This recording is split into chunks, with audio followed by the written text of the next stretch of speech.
देख रहे हैं आप फिट इंडिया के सुपर हिट बुलेटिन में आपका स्वागत है। मैं हूं श्रुतिका आप सभी के साथ। गुड मॉर्निंग, मैं हूं आपके साथ श्वेता श्रीवास्तव। आज आपको देश और दुनिया की तमाम बड़ी खबरें बताने वाले हैं, बताएंगे मनोरंजन और खेल का भी हाल, तो बने रहिए हमारे साथ।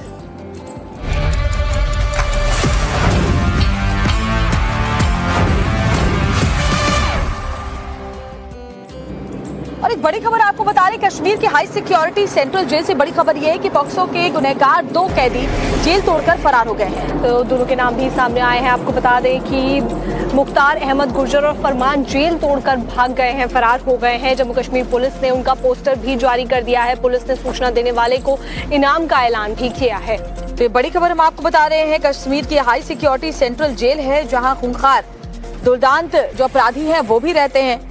और ऐसे में 2 आरोपी जो पॉक्सो के आरोप में जेल के अंदर बंद थे वो जेल तोड़कर फरार हो गए हैं। मुख्तार अहमद गुर्जर, फरमान उनके नाम थे। और सोचिए इसके बाद जेल प्रशासन पर भी सवाल उठ खड़े हुए हैं।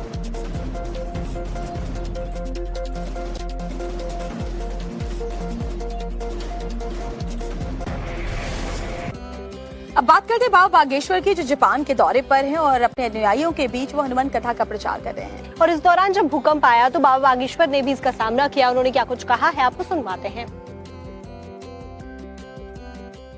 भगवान की बहुत अनुकंपा, जापान की धरती पर हनुमान की चर्चा हो रही है।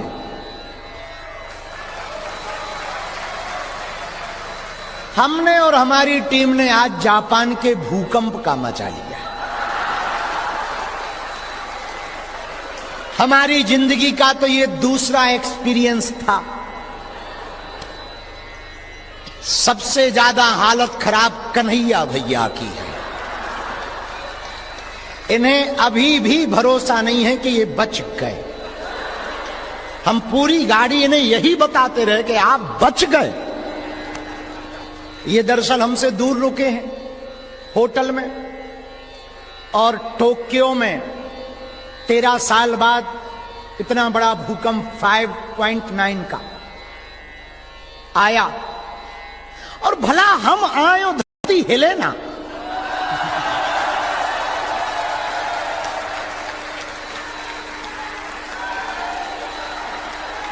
हम आदमी ही ऐसे हैं, कहीं विरोधियों को हिलाते, भारत में धर्म विरोधियों को हिलाते, जापान में तो धरती ही हिला दी गई। कभी इतिहास लिखा जाएगा तो यह भी लिखा जाएगा कि जब बाबा बागेश्वर आया था उस दिन भूकंप आया था। और आप सुन के चौंकेंगे, हम मेंटली प्रिपेयर थे। और जब भूकंप में 18 सेकंड तक धरती हिलती रही, बेड हिलता रहा, तब हम खिड़की पर खड़े होकर पानी पीकर मजे ले रहे थे। हाँ, अगल बगल की खिड़कियां खुल गईं। हमें जापान पर भरोसा था, टेक्नोलॉजी पर भरोसा था, हनुमान पर भरोसा था।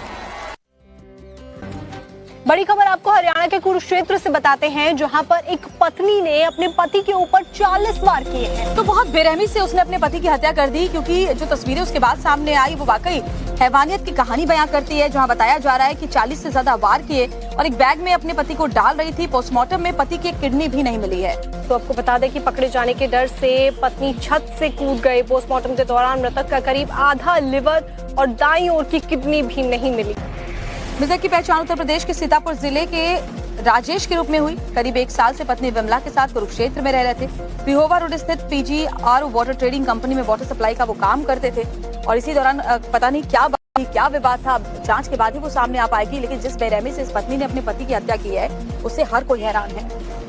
महिला ने पहले हत्या की और पकड़े जाने के डर से वो छत से कूद गई। उसके बाद वो घायल हो गई। अब अस्पताल में महिला का इलाज किया जा रहा है और आगे इस पूरे मामले में खुलासे तभी हो पाएंगे जब महिला की तरफ से बयान आएगा।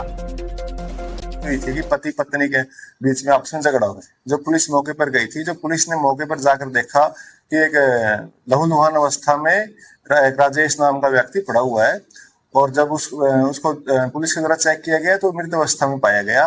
और फिर जब पुलिस ने इसमें गहनता से जांच की तो पता चला कि इसकी पत्नी ने इसका मर्डर कर दिया था और वह पत्नी छत से कूद गई थी। छत से कूदने के कारण उसको भी काफी चोट आई थी, जिसको हॉस्पिटल में एडमिट करवाया हुआ है और अभी वह उपचाराधीन है और उसको शामिल जांच करके इसमें नेसेसरी एक्शन लिया जाएगा। और हमारे साथ हमारे सहयोगी मनोज इस वक्त जुड़े हुए। हैवानियत की तमाम हदों को पार करता हुआ ये मामला हर किसी को हैरान कर रहा है। क्या और जानकारी मिली है इस पूरी खबर को लेकर? देखिए, बिल्कुल किस तरीके से भयावहता सामने आई है हम देख सकते हैं इस पूरे मामले में। पत्नी ने न सिर्फ पति की हत्या की बल्कि बहुत बेरहमी के साथ उसकी हत्या की है। इतने ज्यादा चाकुओं से वार किए कि उसका जो पेट था वो बुरी तरीके से बहुत गहरा घाव उसमें हो गया था और इतना बड़ा घाव था 35 सेंटीमीटर, जिसका बताया जा रहा है कि उसमें से जो अंग थे, चाहे वो किडनी हो, लीवर हो, वो तक बाहर निकल आए थे और पोस्टमार्टम में इस बात का खुलासा भी डॉक्टर ने किया है। फिलहाल इस घटना के बाद से जो पत्नी है आरोपी, उसने छत से छलांग लगा दी थी, वो भी घायल है। हालांकि उसका इलाज अभी किया जा रहा है, लेकिन पुलिस वजह जानने में जुटी कि इतनी बड़ी क्या वजह थी, इतना ज्यादा गुस्सा और इतनी ज्यादा नाराजगी इस महिला के अंदर कैसे अपने पति के प्रति आ गई, ऐसी क्या बात थी जिसके बाद उसने हत्या की है। तो फिलहाल मामले की जांच जुटी है, लेकिन जैसे ही मामला सामने आया है उसने सबको हैरान और परेशान कर दिया है। जी बिल्कुल मनोज, बहुत बहुत शुक्रिया इस तमाम जानकारी के लिए। आगे की जांच ही पता कर पाएगी कि आखिर ऐसा पत्नी ने क्यों किया। चलिए बढ़ते आगे, बात अगली खबर की करते हैं। जानकार रहिए, सतर्क रहिए, सजग रहिए। क्राइम से बचने के लिए खासतौर पर साइबर क्राइम के जो तमाम मामले सामने आ रहे हैं, पुलिस लोगों को लगातार अलर्ट कर रही है। लेकिन इसके बावजूद कई ऐसे क्राइम सामने आ जाते हैं जो कि हैरान और परेशान करते हैं। आपको दिखाते हैं रिपोर्ट।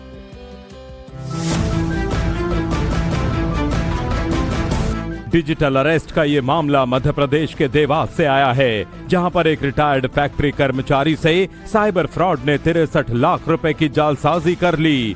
ठगों ने सुरेश इंगले को डिजिटल अरेस्ट के नाम पर धमकाकर लाखों रुपए ऐंठ लिए। शिकायत मिलने के बाद देवास सिटी कोतवाली पुलिस ने 12 आरोपियों को गिरफ्तार किया है। इनमें से 11 आरोपियों को जेल भेज दिया गया है, जबकि पश्चिम बंगाल निवासी आरोपी कमल कांति से पूछताछ जारी है। पुलिस ने आरोपियों के कब्जे से ठगी की रकम में से 54,84,000 रुपए नकद बरामद किए हैं। जो नरेश गोयल जेटवेयर का मालिक है, वो अरेस्ट हुआ है, मनी लॉन्ड्रिंग केस में अरेस्ट है वो। उसमें आपको 25 लाख रुपए दिए इस खाते पे। मैंने कहा मेरे को तो पैसा नहीं है, मेरा खाता भी नहीं। बोले आपके खाते की जांच होएगी, आपके जितने खाते हैं उसकी डिटेल दे दो। मेरे 4 अकाउंट थे, उसमें 4 डिटेल दी थी इनकी। बाद में उन्होंने जैसे मेरे को 3 अकाउंट नंबर दिए, बोले इसमें RTGS करो, आपके खाते में जांच करेंगे। जांच अगर सुप्रीम कोर्ट जांच करेगी, अगर जांच में अगर सही साठ पा गया तो आपका पैसा 48 से 72 घंटे में रिटर्न आ जाएगा। फिर हम वेट करते रहे पैसे का। बाद में 2-3 दिन मंथ एंडिंग आ गया, मार्च एंडिंग आ गया, 2-1 छुट्टी आ गई। बाद में फिर हम समझ गया कि यह फ्रॉड हो सकता है, तो फिर हमने 1930 पे कॉल किया।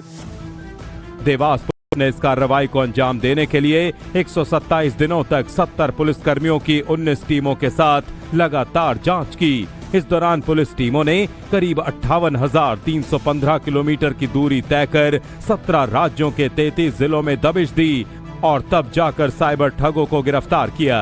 राजस्थान, गुजरात, महाराष्ट्र, कर्नाटक, दिल्ली और बिहार सहित 17 राज्यों में पुलिस ने कार्रवाई की। पूरे मामले का खुलासा SP पुनीत गहलोत ने प्रेस कॉन्फ्रेंस के दौरान किया।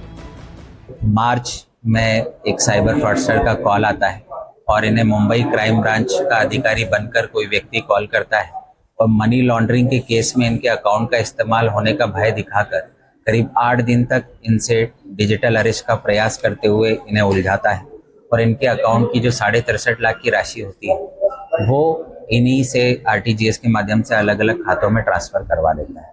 जैसा कि आपको विदित है कि 1930 पर जैसे ही 25,000 की राशि से अधिक का कोई फ्रॉड होता है, कंप्लेंट की जाती है, तत्काल उसमें मध्य प्रदेश पुलिस के द्वारा संज्ञान लिया जाकर FIR पंजीबद्ध की जाती है।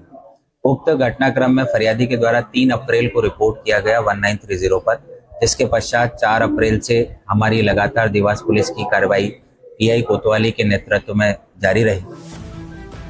पुलिस ने लोगों से अपील की है कि डिजिटल अरेस्ट नाम की कोई कानूनी प्रक्रिया नहीं होती। यदि कोई पुलिस अधिकारी या जांच एजेंसी के नाम पर वीडियो कॉल या फोन के जरिए डराकर पैसे की मांग करे तो सावधान रहें और तुरंत पुलिस को सूचना दें। उसकी जालसाजी के चक्कर में ना आएं।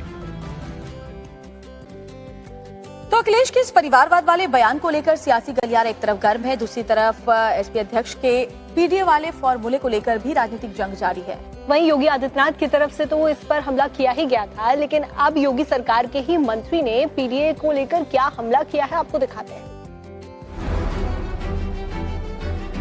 समाजवादी पार्टी के अध्यक्ष अखिलेश यादव ने अगले साल के यूपी चुनाव को देखते हुए पीडीए का राजनीतिक फॉर्मूला तैयार किया है। अब अखिलेश के विरोधियों ने उसे ही सबसे बड़ा सियासी हथियार बना लिया है, क्योंकि वक्त वक्त पर जब एसपी चीफ ही यूपी की जनता को पीडीए के अलग अलग मायने बता रहे हैं, उनके राजनीतिक प्रतिद्वंदी भला कैसे चुप बैठे रहेंगे। मुख्यमंत्री योगी आदित्यनाथ और योगी सरकार में बीजेपी के जो मंत्री हैं, वो तो लगातार अखिलेश पर निशाना साध ही रहे हैं। अब इस फहरिस्त में यूपी में बीजेपी की सहयोगी सुभाषपा भी शामिल हो गई है, जिनके नेता और योगी सरकार में मंत्री ओपी राजभर ने पीडीए का नया फुल फॉर्म बता दिया है। अखिलेश यादव जी पीडीए की कई परिभाषा बता रहे। पहले जब उन्होंने शुरू किया तो पिछड़ा दलित अल्पसंख्यक बताया, फिर दूसरी बार उन्होंने पीढ़ी दुखी और बताया, फिर उसके बाद उन्होंने पीडीए को बताया पिछड़ा दलित और आधी आबादी, ये से आधी आबादी, फिर ये से उन्होंने अगड़ा बताया। अब शुरू कर दिए हैं कि पीडी से पंडित, ये से अहिर, अब वो सिद्ध किए हैं। अब दूसरी बात जो आपने पहला सवाल किया, पीडीए का असली फुल फॉर्म बता दें, पीट देगा अहिर और पीट देगा अल्पसंख्यक। और जैसे जैसे असेंबली चुनाव के दिन नजदीक आ रहे हैं, उसको देखते हुए ये कहना गलत नहीं होगा कि आने वाले दिनों में पीडीए को लेकर समाजवादी पार्टी और सत्ता पक्ष के बीच जुबानी जंग और तेज देखने को मिल सकती है। मुंबई से आपको खबर